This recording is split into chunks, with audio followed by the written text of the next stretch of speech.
ও পুচনকে ধরতে দেবে না।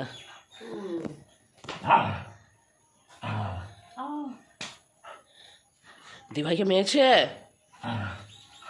তোর মুখ টুক ধোয়া হয়েছে কি? তাহলে তারপরে এই যে কমপ্লেনটা নিয়ে ওকে নিয়ে এবার দিভাইকে ধরেছে, ভাই দিভাইকে মারছে। ভাই তোমার ভাই নামিয়ে দেয়। কি করবো এখন, কাজ আছে, ভাইকে নিলে তো হবে না। আমার কাজটা কে করে দিবে বলে? কাপড় কাচা আছে কতগুলো, এক বালতি কাচা। দিভাই ঘুমাচ্ছে। পুজো করতে না পারে, 8টা বেজে গেল। ওরে বাবা, কেন মেরেছে দিভাইকে? ক্লাইম্যাক্স দিল।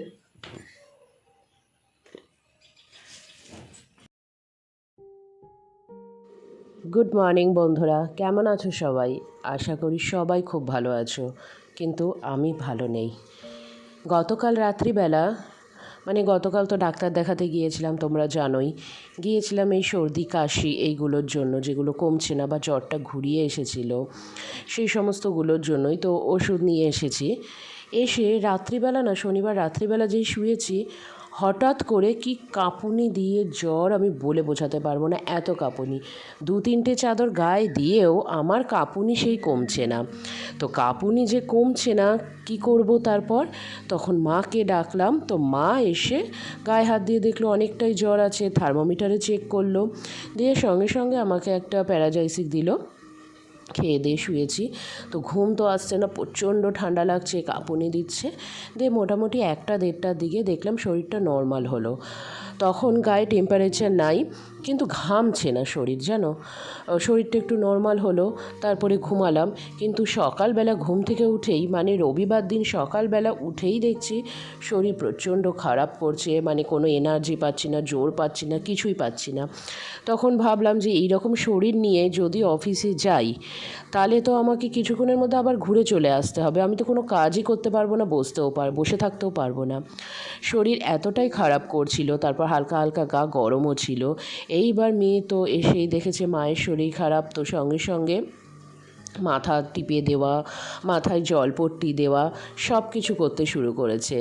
কি বলো তো, কোনো একটা জিনিস, ভগবান না কোনো মানুষকে সব কিছু একসাথে খারাপ দেয় না, কিছু না কিছু তার জীবনে ভালো দেয়।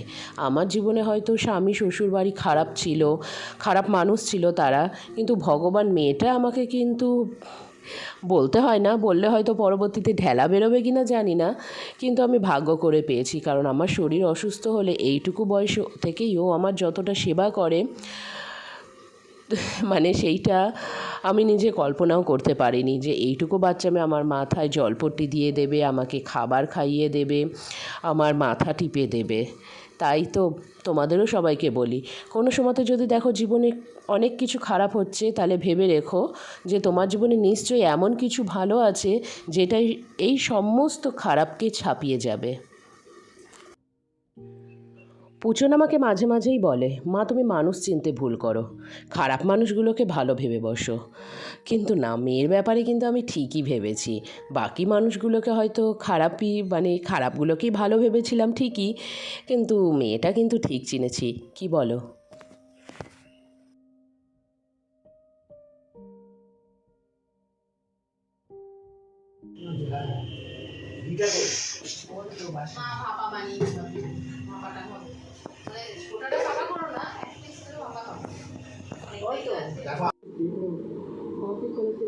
এখানে খেতে বসেছি, জ্বরটা এখন একটু কম আছে ওষুধ খেয়ে।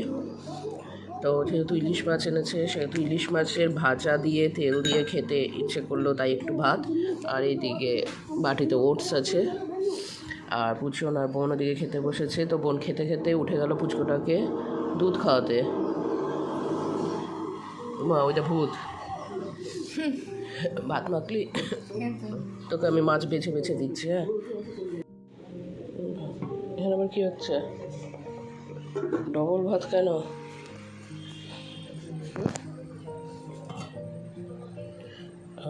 এটা হয়ে গেছে ভাপা?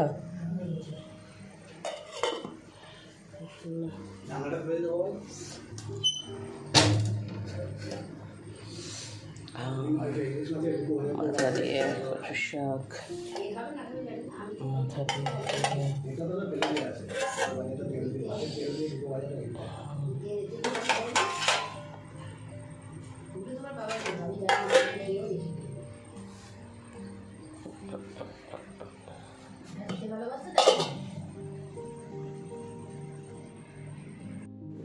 কাটা তেলগুলো দিল তাই একটা নিয়ে নে। তোদের নিয়ে হয়ে গেছে তো সবার? জোজো তো মনে হয় খাবে না। ও কচুর শাক দাও ওকে।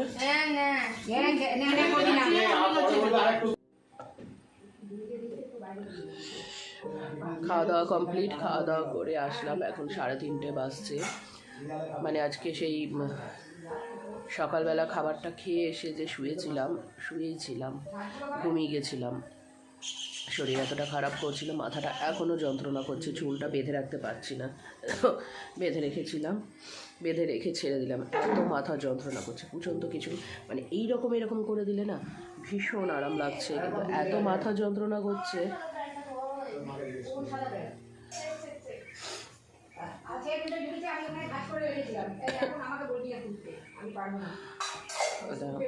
মাথা প্রচণ্ড যন্ত্রণা, প্রচণ্ড অনেকক্ষণ টিপে দিয়েছে, মাথায় জলপট্টি দিয়ে দিয়েছে।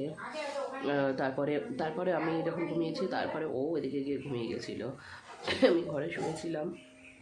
আর এই যে কালকে গেছিলাম না হোমিওপ্যাথি ডাক্তারের কাছে, এই যে এই ওষুধটা তো তোমার সর্দি কাশির জন্য দিয়েছে, সর্দি কাশি এগুলোর জন্য, মাথা টাকা যন্ত্রণা। এবার ওটা তো জ্বরের ওষুধ নাই, তাই একটা প্যারাসিটামল খেতে হয়েছে। তো এখন ওর জ্বরটা হালকা হালকা গরম আছে, নিজে বুঝতে পারছি। আর হচ্ছে প্রচণ্ড চোখ জ্বলছে, জানো, চোখ দিয়ে অটোমেটিক জল বেরোচ্ছে, প্রচণ্ড চোখ জ্বলছে, চোখ দিয়ে অটোমেটিক জল বেরিয়ে আসছে, বুঝতে পারছি না। এখন শরীর খারাপের জন্য নাকি ক্রিমটা চোখে ঢুকে গেল বুঝতে পারছি না, চোখ দিয়ে জল বেরোচ্ছে। দেখো একটু আগে আবার বৃষ্টি হয়ে গেল। তো এখন 3:30 বাজছে, 4টা থেকে পুজনে আঁকার ক্লাসে যাবে। আজকে আবার ওর জন্মদিনে নিমন্ত্রণ আছে, ওই এখানে পাড়াতেই বান্ধবীর বাড়িতে। এই যে জন্মদিনের জন্য গিফট আনা হয়েছে, এটা হচ্ছে ওই মিল্টনের একটা জলের বোতল, এটাই নিয়ে যাবে। সন্ধেবেলা যাবে 8টার দিকে। এই তো পেয়েছিস খুঁজে। কেন তোকে নিমন্ত্রণ করছিস? তুই তো 8টার দিকেই যাবি জন্মদিনের বাড়ি। হ্যাঁ, কেউ জিজ্ঞেস করে, একবার তো নিমন্ত্রণ করেছে। হ্যাঁ, সন্ধ্যাবেলা চলে যাবি 8টার দিকে না 7:30টার দিকে। এই আঁকার ক্লাস থেকে এসে একটু ফ্রেশ হয়ে রেডি হয়ে নিয়ে চলে যাবি। আর এই যে এখন এখানেও রেডি হচ্ছে, যাবে হচ্ছে এখন আঁকার ক্লাসে। আমার ঘরের অবস্থা না এই বর্ষাকালে খুব খারাপ হয়ে আছে। আর ফ্যানটা চালাবি একটু। আর এই শোন, এই বইগুলো গুছিয়ে রেখে যাবি, ওই তাকে তুলে দিয়ে যাবি। হ্যাঁ, আমি এখানে পা দিয়ে 7 পাট হয়ে শোবো। তুলে দাও বাবা, শোনা আমার, তুলে দে। আর আমাকে একটা জলের বোতল এনে দিয়ে যাস। আজকে যে বোন দুটো রান্না করলো, ইলিশ মাছের বেগুন দিয়ে একটা পাতলা ঝোল আর সর্ষে বাটা। আমি কোনো রান্নাই তোমাদের দেখাতে পারলাম না। তারপর ইলিশ মাছের মাথা দিয়ে কচুর শাক কোনো রান্নাই দেখাতে পারিনি, কারণ আমি ঘুমিয়ে পড়েছিলাম। আর আমার শরীর এতটা খারাপ ছিল সেই সময় ভিডিও করার মতো নিয়ে নেয়। আর বোনও ঠিকঠাক মতন এই ক্যামেরার অ্যাঙ্গেল বুঝতে পারে না, তাই বোনও ভিডিও করতে পারেনি।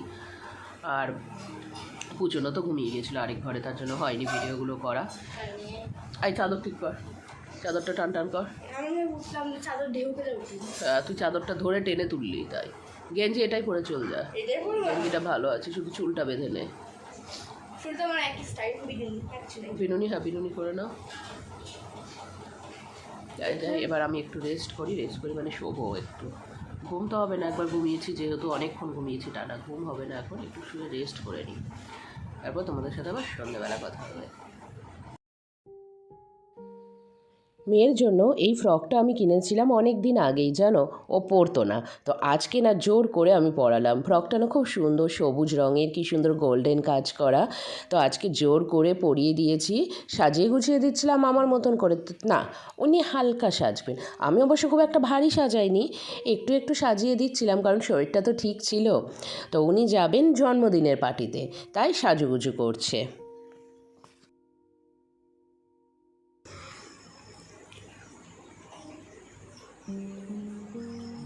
ভাই এখন সেজে গুজে রেডি হয়ে বিস্কুট খাওয়াচ্ছে, জিমি সামনে এসে দেখছে।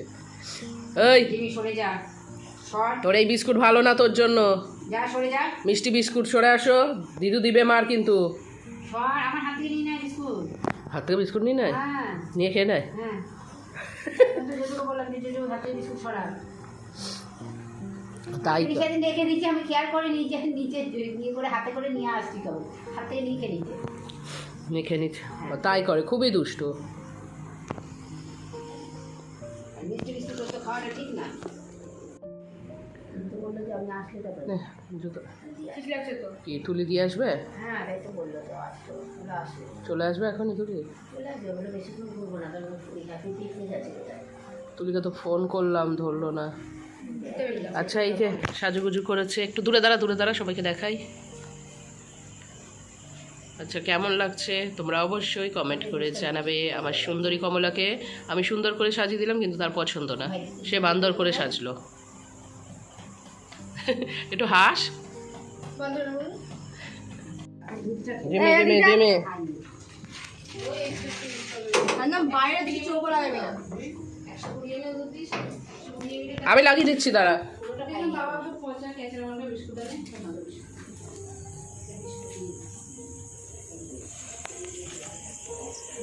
হয়ে গেলে ফোন করবি, হ্যাঁ?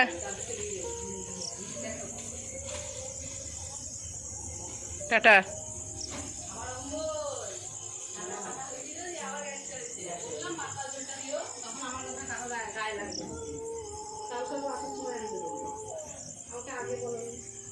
আমি কিনি ওর সাথে ধামসাটা, আজকে ওর এত ফোন। জেমে বাইরে দিকে চোখ লাগাবে না। আমি লাগিয়ে দিচ্ছি, দাঁড়া।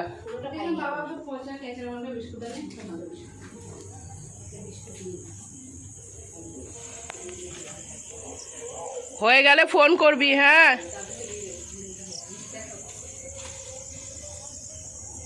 টাটা।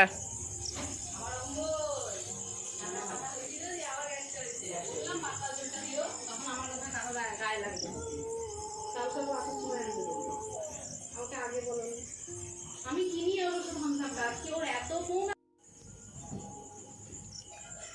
রাত্রি 10:10 বাজছে। এবার বাবা গেল পুচনকে আনতে, অনেকটাই রাত্রি হয়ে যাচ্ছে।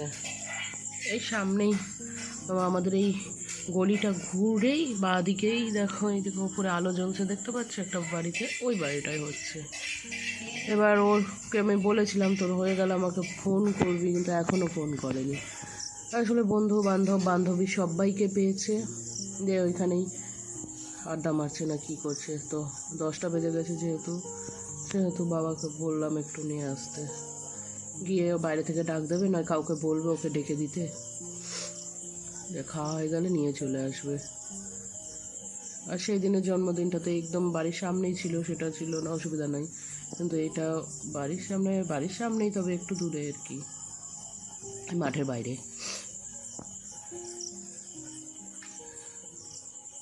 বাবা নিয়ে আসুক, আমি ততক্ষণে বিছানাটা করে নিই।